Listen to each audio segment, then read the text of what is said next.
Aku nampa wisi ing dewa yen to negara Kajiman ya negara mertani wis bakal kamanungsan. Tegese kene bakal ana owah-owahan kahanan. Mertani sing katone wujude alas gumliwang-liwung nanging sejatine gumlaring negara mertani. Nanging aku Begawan Wilwu ya Begawan Anggara Parna. Rumangsa duwe jecibahan ngreksana marta iki. Kelingan pirang-pirang abad kepungkur aku iki maune ratu ing mertani.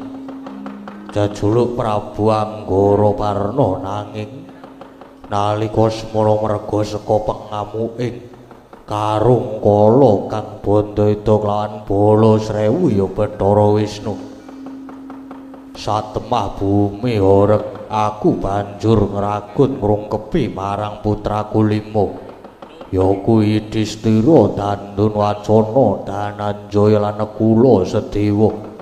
Ewa semono aku malah banjur disotke dening pukulun Sang Hyang Wenang dadi wujuding naga. Parandene aku isih dikeparengake madhep pendhita mapan ana pertapan pring cendhane. Lan merga saka gentur tapaku kang maune aku wujud naga saka keparenging dewa, aku banjur bisa wujud kaya mangkene ya. Mertani bakal kababar utawa kamanungsan eling dawuh pangandikane pukulun Padha nalika semono. Lamun aku ketemu satriya panengah Pandhawa ya kuwi kang pirangka dadi sarana babaring lelakon iki. Yo, yen ngono tak golekane satriya panengah Pandhawa.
Durung suwe ngon krumaku bakal ngobati panengah Pandhawa.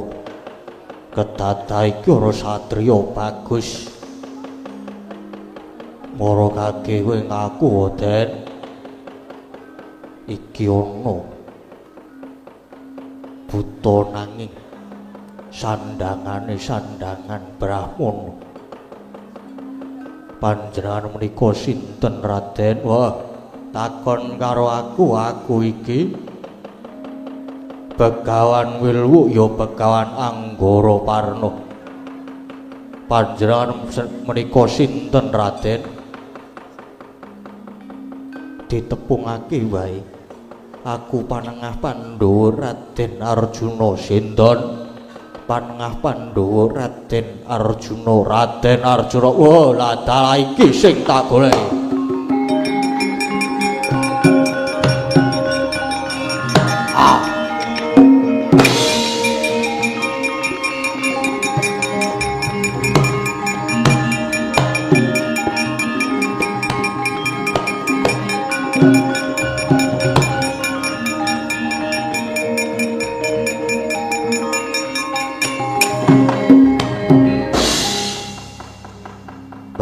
Ngaku yen to aku panengah Pandhawa Raden Arjuna. Kok banjur panjenengan Peremban lajeng nyembah kalian Arjuna? Inggih Raden. Dipun pangen kemawon kula menika Begawan Anggara Warna. Kula menika ingkang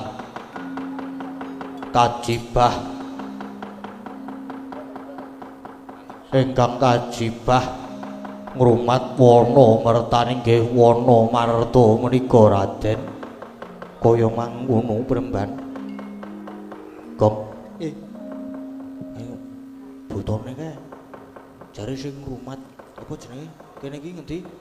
Wana mertane wana marta. Heeh. Kok aku rada anu ya, curiga ya aku. Aku saiki curiga terus. Lah saiki ngene to.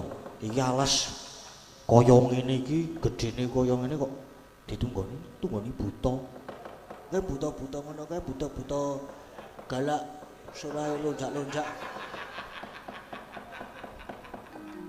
Buta-buta kaya ngono kae nek sandangane kaya Brahmana ngono kae. Jenenge wis Begawan lho mau. Oh, Bagong. Oh, wah mulane iki dirungokke to, Truk. Ana ngomong-ngomongan iki dirungokke. Premban. Ono wigati apa dene?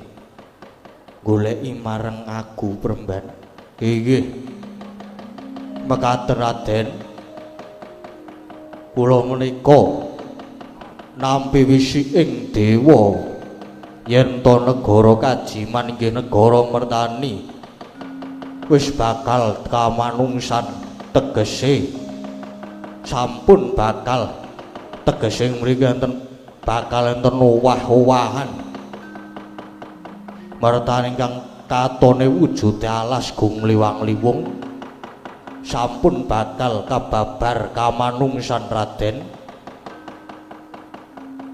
Sabanjure kepiye? Inggih. Sabanjure kula badhe maringaken wujudipun pusaka cacah 3. Nah, ngono kuwi lho duwe pusaka 3 cacahe. Ngampuh kok ketoke, Kang. Ha kono geluti kono, Truk. Wah, iki wis iki ora wayahe perang. Wae ngrungokke wong jagongan. Monggo Raden kula aturi nampi wujudipun pusaka tetiga menika. Inggih.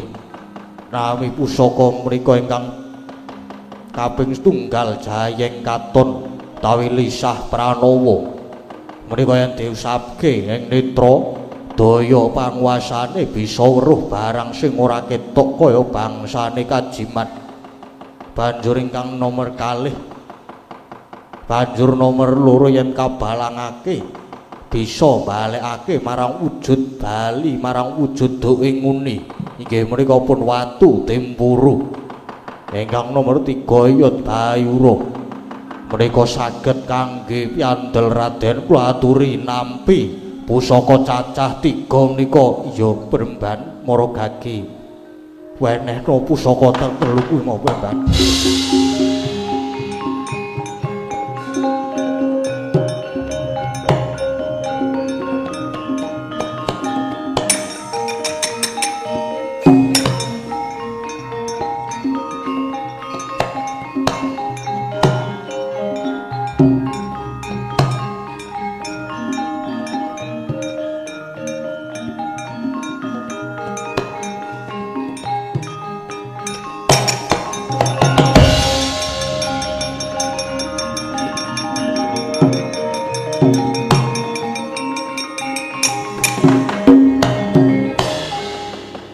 Ingkang mekaten lajeng kula nyuwun pamit Raden, kula nyuwun pamit wangsul wonten pertapan. Jejeban kula sampun paripurna menapa jejeban kula sampun kula lakoni wonten mriki ya Bremban. Aku ngaturke panuwun begawan Anggara Warna ngaturake panuwun kang tanpa pamit inggih Raden nyuwun pamit Raden Arjuna.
Kunjang Kanjeng langit kelap-kelap lireng risang mawe gandrung anakku ngger puntuh permatilan kowe kembar kadangmu Bratasena tumandang babat Wonomarta nanging aku antuk sasmitane Wang Maha Agung menawa bakal ana nugraha gedhe tumrap anakku Pandhawa nanging srananing lair ngudi karti ing batin angesti marang Wang Maha Kuwasa kula Pandhawa putrane Prabu Pandhu bocah limo manunggal dadi sawiji kaya dene driji limo yen gegem santosa yen megar merdika kula. Inggih ngestuhaken dawuh Ibu. Inggih dateng sendika Ibu Permadi. Sawetara kowe mau pisah karo dulur-dulurmu. Inggih Ibu. Nalika semanten kula hanggung hangayam-ayam nyaketi dateng Wonomarta nanging malah kepanggih kalian satunggaling brahmana lan malah kula kaparingan pusaka 3 wujudipun inggih menika Jayeng Katon dayanipun menawi dipun usapaken netra saged uninga dhateng wewujudan ingkang boten kasat netra kados bangsanipun kajiman. Watu timpuru menika kabalangaken saged mangsulaken dhateng wujud ing nguni. Oyot bayu menika pinangka kangge piandel Ibu. Syukur nggih, syukur. Mbok menawa kepareng ing Bathara. Kowe pancen kinarya sangunggane bebatra babat alas. Wah, Kunthi Babu. Kunthi Babu aku tulungan aku dioyak wewe. Wah.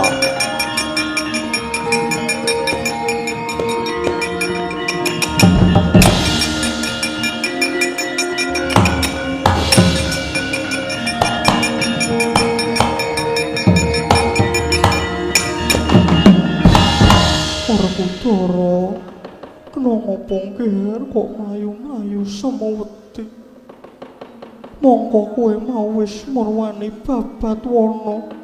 Wah iya, maune aku lagi babat ngrubuhke kayu-kayu lan nunggale watu-watu.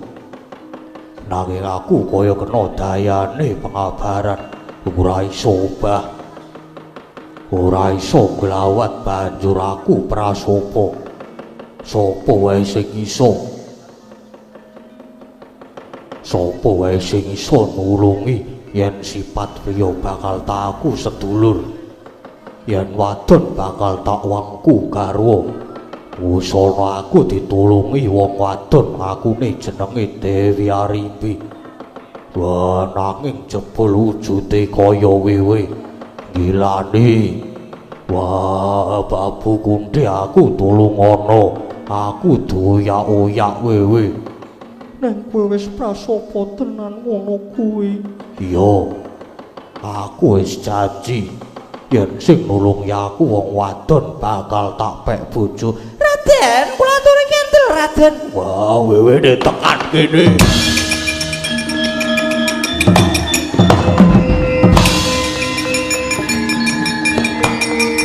Banget Pak Raden.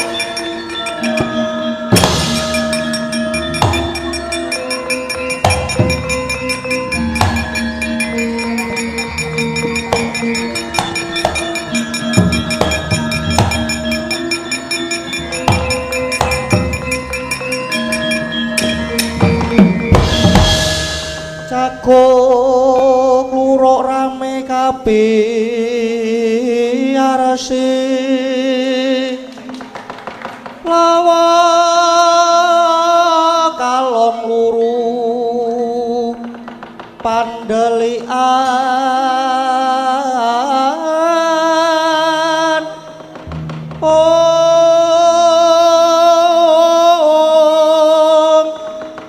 Trekawanan ing semone wetan bang sulaipun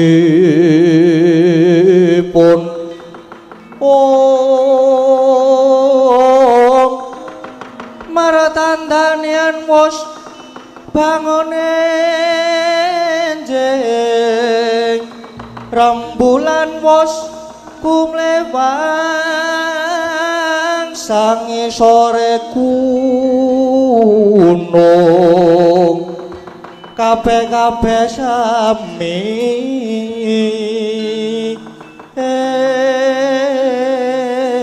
bah lanang wadon samyang ayahi karti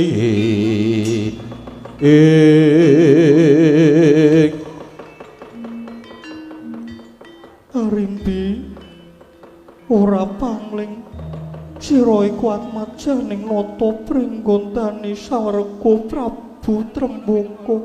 Inggih ngasinggihan. Kula ngaturaken pangabekti mugi kanca.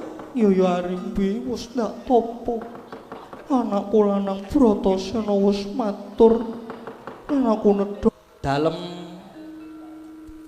kula pun Petruk iki ngopo to ki ning ngarep ki? Gus eling pun kadhiap. Den Ndara Bratasena ngerti ra, Gom? Ngendi? Mbok. Reng, ngerti ra, Reng? Ngeneng isor meja kae lho. Pun mang mriko riyen to ditileki. Nggo, kalih kula nggo. Gah, gila aku truk. Nggih kula mawon, ngaten mawon. Pripun? Jenengan mboten purun to? Gah, Nggih kula mawon, pripun? Pareng mboten? pen. Kula ijoli pon, kula ijoli 150. Kaya apa pen ngono? Gah. Karo wewe medeni. Mang tileki piyen to? Saiki ayune ora jamak. Kowe iki kena aji-ajine mingan kowe. Boten pun mang tileki to. Wis lak dipek kalih. Glotro aku wegah truk. Wah.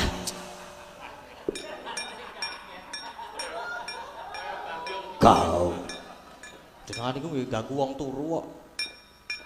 Ana wong liar-liar kok disampluk tuding. Pun to, mriki to, nggo. Mriki. Alon-alon mawon. Kalih merem mboten napa kalih. tak merem aku kau karo wewe. Alon-alon mriki. Mriki. Nah. Hop. Mriki tancepke. Wis petentengke. Set.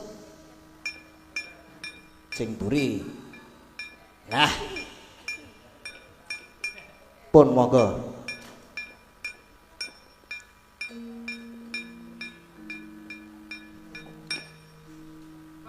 Bila kok mah bali mrene meneh iki? Permadi kakangmu susulen. Nggih.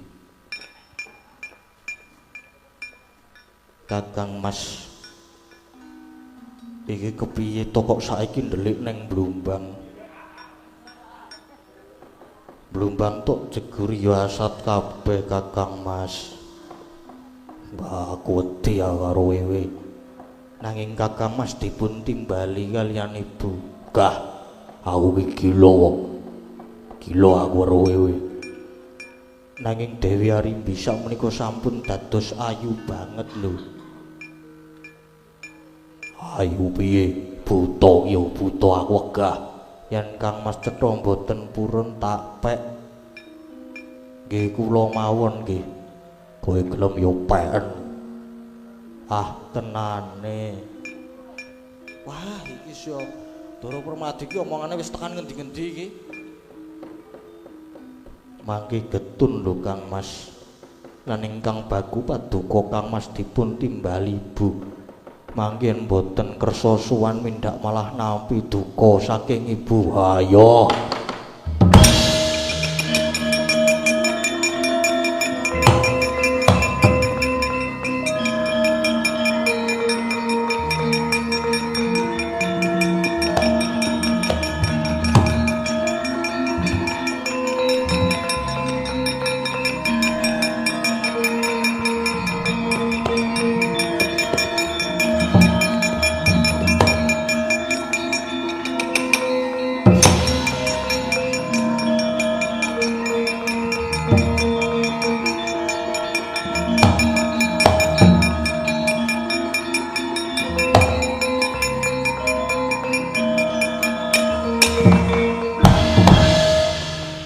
Prabu Bratasena nalika kowe njaluk tulung Arimbi mau kowe duwe janji apa Bratasena? Aku sumpah nek arep bisa nulungi bakal tak pek bojo. Bareng Arimbi wis iso nulungi kok kowe lincating janji. Anane aku lincating janji mergo Arimbi wujude buta. Bratasena,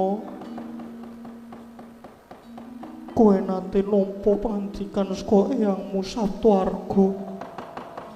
Apa lan satriya kuwi kudu piye? Satriya kuwi kudu netepi marang berbudi Bawalaksana. Satriya kuwi yen duwe sesanggeman lan duwe prasetya, yen iya ya iya, yen ora ya ora. Nalika ngarep kowe wis saguh arep mengku garwa Arimbi, nanging kena ngopo kowe cidra ing Ubaya? Kowe lincating janji perkut Bratasena. Apa ya kaya ngono jejaring satriya Tama? Apa ya kaya ngono pulangane yangmu Begawan Abiyasa? Yen ngono tetel wae jiwa kasatriyanmu lan aja ngaku anak Prabu Pandhu. Wah ya wis, aku gelem.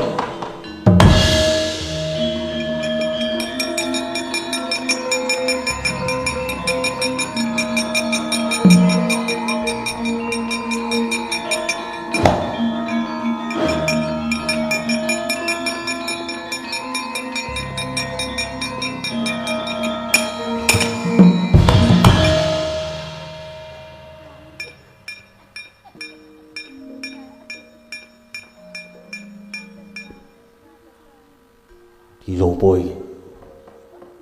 Ana wong wadon ayu. Kowe sapa? Inggih. Kula pun Arimbi Raden. Kowe Arimbi kae mau? Inggih. Kula pun Arimbi Raden. Wah. Wah, Arimbi bojoku.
Kabar sing tak tampa adikku Arimbi saiki wis kelakon suwita karo Bratasena. Tegese Arimbi saiki dadi bojone tedhak turase Prabu Pandhu kang tegese dadi satruku. Oh, ladalah. Monggo durung lega rasane atiku yen to aku durung kelakon males wirang udi tuwuh sedane Kanjeng Rama Prabu Trembaka. Yo di Bratasena iki kene margane antakamu.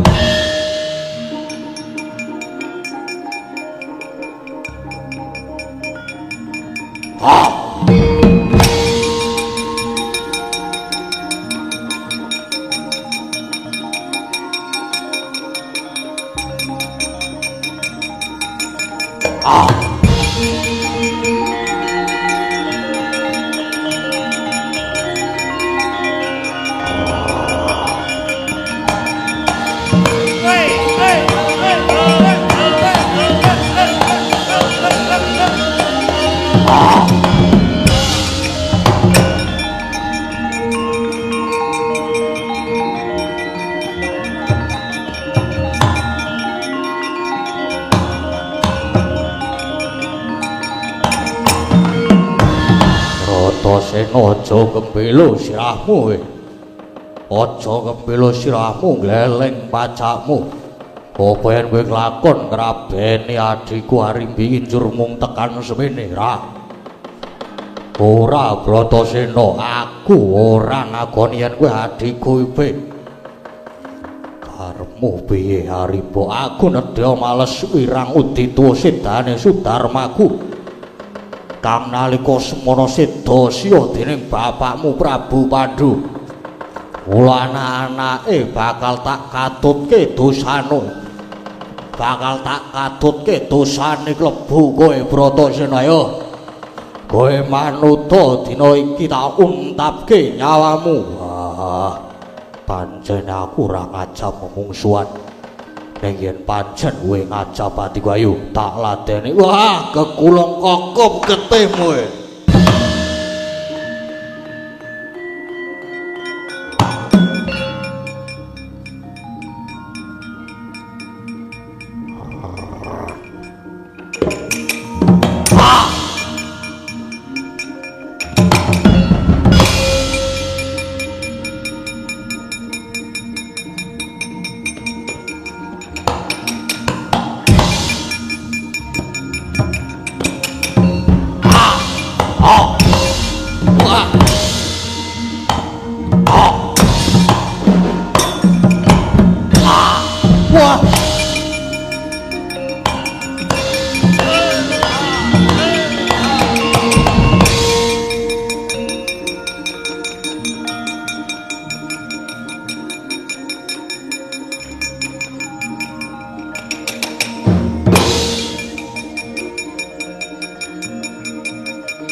Wujute wanita ayu wani nyeraki aku wani menggak nggonku Bandayuda.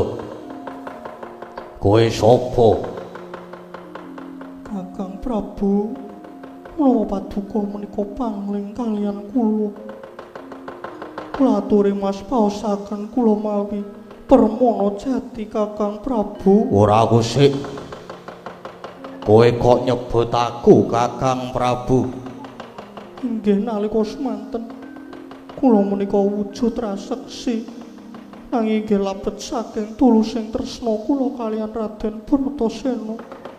Nuli kula dipun sabda kaliyan Dewi Kunti lajeng wujud ngaten menika kula menika ingkang rayipun Arimbi Kakang Prabu. Wah, adikku Arimbi.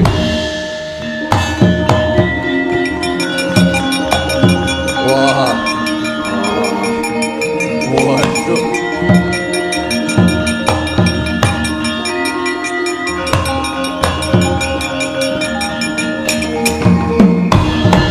Ora duka mono. Jebul kowe adikku sing tak tresnani Arimbi. Wah, jebul nganti tekan semono gedhening katresanmu marang Bratasena. Nyatane kowe saiki malah dadi wanita sulistya kang mengkono.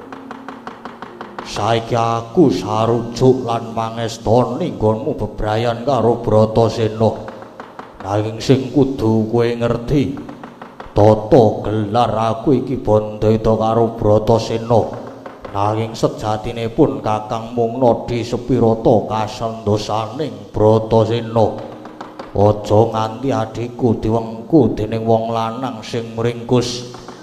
Nanging aku wis buktekke Dewi Enta Bratasena nyata bisa dadi pangayommu Arimbi. Matur nuwun sanget Kakang Prabu. Yo, malah kepara seka banget tresnaku marang adikku wadon.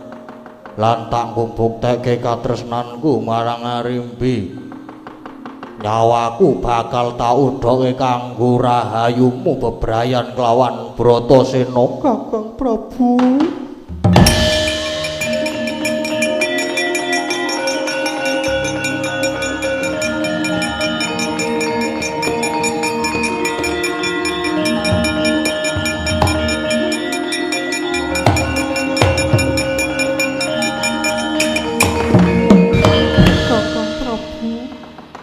Boten maipun dhateng katresnan paduka kangge ingkang rayipun Arimbi.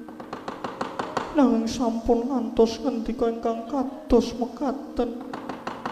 Malah saking kekajengan kula wontenipun kula bebrayan kalian Raden Bratasena menika saged dados sarana manunggaling pringgondani kaliyan tedhak turasipun nuwun Prabu Pandhu Kakang. Ora Ribi, lelakone pancen kudu mangkene.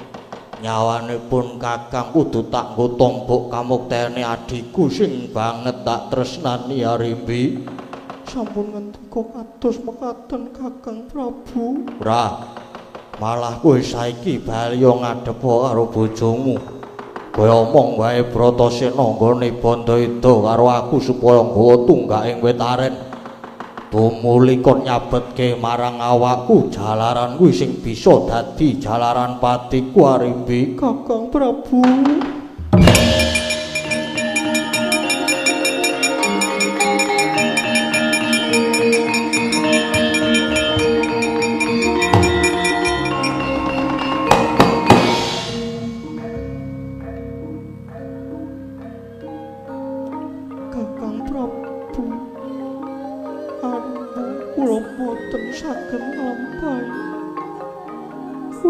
Kepengin kesan ingkang samat-samatan gaya rukunan taesipun paduka lan keluarga para Pandhawa.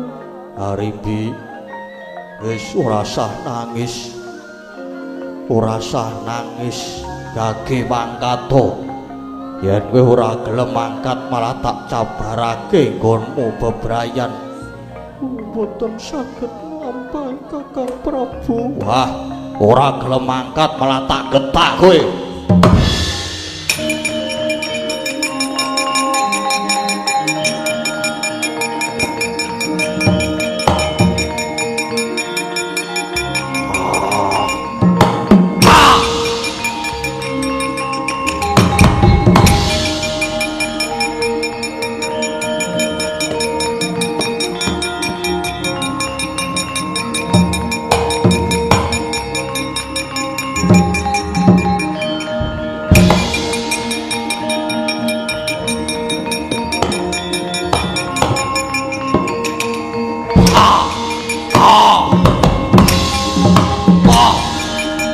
Ayo, Bratasena maju.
Kakang Prabu.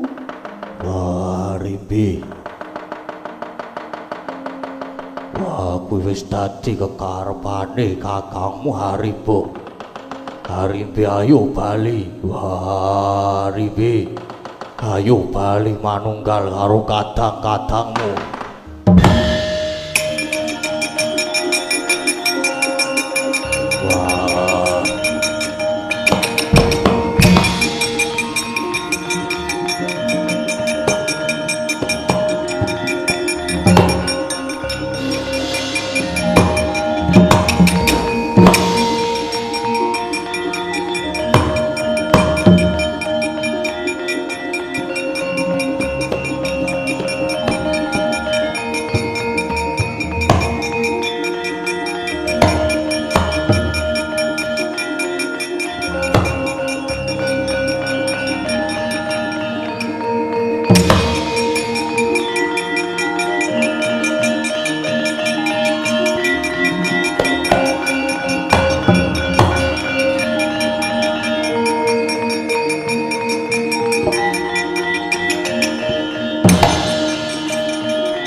ingsun ing mertani. Ora pati nduga jebolon satriya kang salah gawe Raden. Jebul iki para satriya kang wani mlebu ana ing wewengkonku ya ing negara Kajiman Mertani. Paduka menika sinten Raden? Dene Cat Katon Cat Ical. Kula wis padaken ketinggalan boten kauningun Raden. Ingsun iki Prabu Yudhistira ingkang amengkone alas Mertani kene. Apa jeneng sira iku apa bener para Pandhawa? Inggih, kula pambayuning Pandhawa pun Puntadewa. Ingkang tak rungu, Pandhawa iku utama tumindake lan suci bebudene. Parandene aku nekseni lamun ora jumbuh marang kondhang iku ing ngesuk-esuk marang kabagyaning liyan ngertiya. Katone munalas iki wanagung bebondotan. Kowe kabeh padha ngrubuhake wit-witan lan donggali watu-watu nanging sejatine iki papan dununge kawulaku. Nyuwun pangapunten menawi tetela paduka cikal bakal ing mriki. Kula nyuwun gungan keparenga paduka mangestuni anggen kula badhe bebadra wonten mriki. Ora gampang Punta, krana aku lan kowe beda alam, beda budaya lan beda bangsa. Kowe kepengin nawur lan tetunggalan ana kene apa kowe ora nggawa budayamu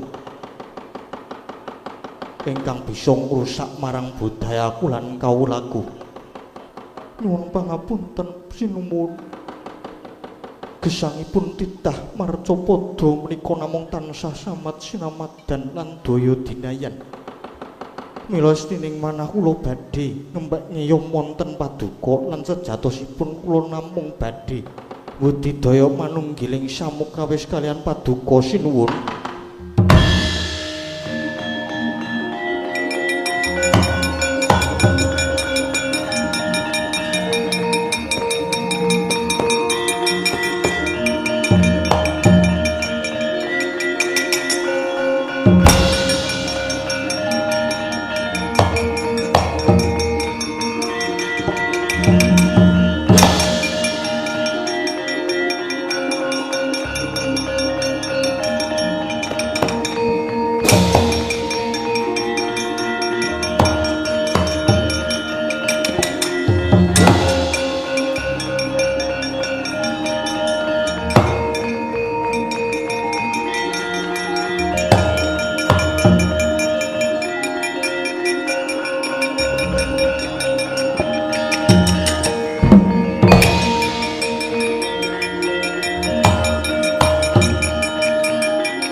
Ijem Yudhistira wis manjing manunggal ana sira Punta.